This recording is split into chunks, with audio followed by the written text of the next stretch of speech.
আজি অসমৰ বাবে এটা সোণালী দিন, এটা আমি পাহৰিব নোৱাৰা নতুন ইতিহাস ৰচিব খোজা এটা নতুন সুৰুজমুখী দিন।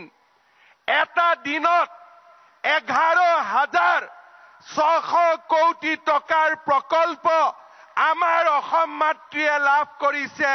এয়া অসমৰ ইতিহাসত আগতে কেতিয়াও সম্ভৱ হোৱা নাছিল। শ্ৰদ্ধাৰ ৰাইজ, আজি আমি ৰাজ্যখনলৈ এবাৰ উভতি চাওঁ। প্ৰধানমন্ত্ৰী নৰেন্দ্ৰ মোদী ডাঙৰীয়াৰ নেতৃত্বত আলফাৰ শান্তি চুক্তি, বড়ো চুক্তি, কাৰ্বি চুক্তি, ডিমাচা চুক্তি, আদিবাসী শান্তি চুক্তি, আজি আমাৰ অসম মাতৃ বহু বছৰৰ পিছত গুলি বোমা বাৰুদৰ পৰিৱৰ্তে আজি বহু বছৰৰ মূৰত এক শান্তিৰ কপৌ চৰাই আমাৰ অসম মাতৃৰ বুকুলৈ উভতি আহিছে। হাজাৰ হাজাৰ যুৱকে সন্ত্ৰাসবাদ ত্যাগ কৰি আমাৰ মূল খুঁটিলৈ উভতি আহিছে। অসমবাসী ৰাইজক মই হিয়াৰে অভিনন্দন জনাওঁ যে যোৱা 3টা বছৰ আমাৰ ৰাজ্যত কোনো ধৰণৰ এটাও আন্দোলনৰ কাৰ্যসূচী নোহোৱাকৈ আমাৰ ৰাজ্যখনে আজি বিকাশৰ নতুন অশ্বমেধ যজ্ঞলৈ গতি কৰিছে।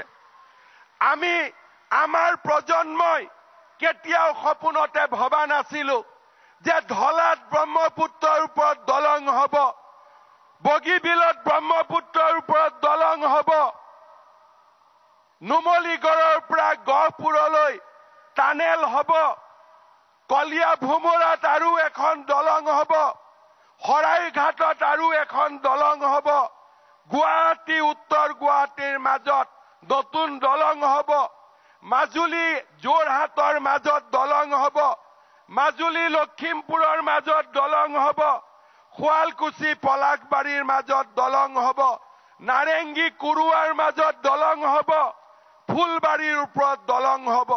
9খনকৈ ব্ৰহ্মপুত্ৰৰ ওপৰত আজি প্ৰধানমন্ত্ৰী মোদী ডাঙৰীয়াৰ কাৰণে দলং নিৰ্মাণ হৈছে। আমাৰ প্ৰজন্মই আমি কেতিয়াও ভবা নাছিলো যে অসমত 23খন মেডিকেল কলেজ হ'ব পাৰে। আমাৰ প্ৰজন্মই কেতিয়াও ভবা নাছিলো কাজিৰঙাৰ ওপৰত এলিভেটেড কৰিডৰ হ'ব পাৰে, গুৱাহাটীত ৰিং ৰোড হ'ব পাৰে।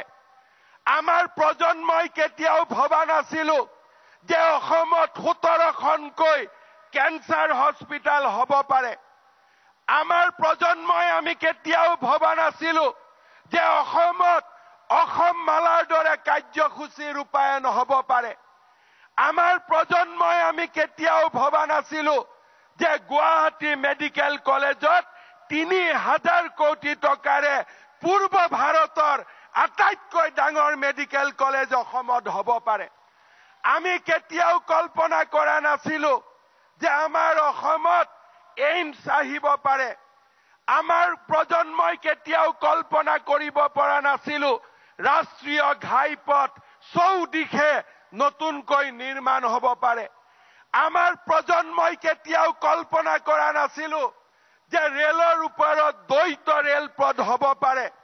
আমাৰ প্ৰজন্মই কেতিয়াও কল্পনা কৰা নাছিলো 20 লাখ দৰিদ্ৰ লোকে গৃহ প্ৰধানমন্ত্ৰীৰ আৱাস যোজনা পাব পাৰে।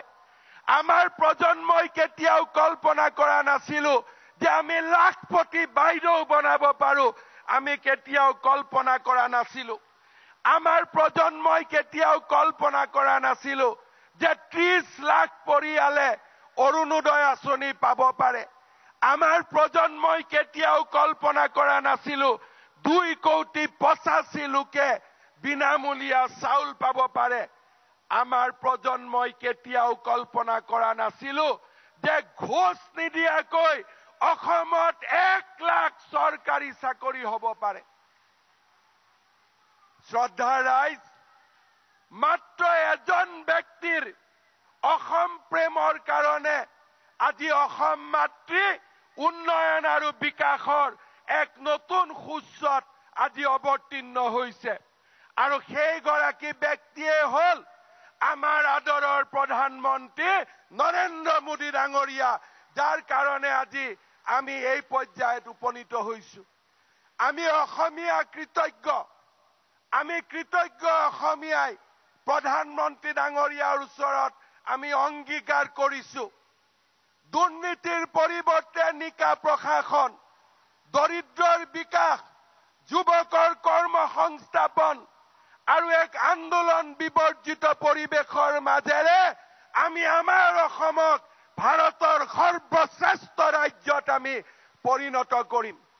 শ্ৰদ্ধাৰ ৰাইজ, মই কৃতজ্ঞ অসমীয়াক অনুৰোধ কৰিম, সকলোৱে থিয় হৈ দীঘলীয়া হাত চাপৰিৰে প্ৰধানমন্ত্ৰী নৰেন্দ্ৰ মোদী ডাঙৰীয়াক অভিনন্দন জনাওক। দীঘলীয়া হাত চাপৰিৰে প্ৰধানমন্ত্ৰী মোদী ডাঙৰীয়াক অভিনন্দন জনাওক। মোদী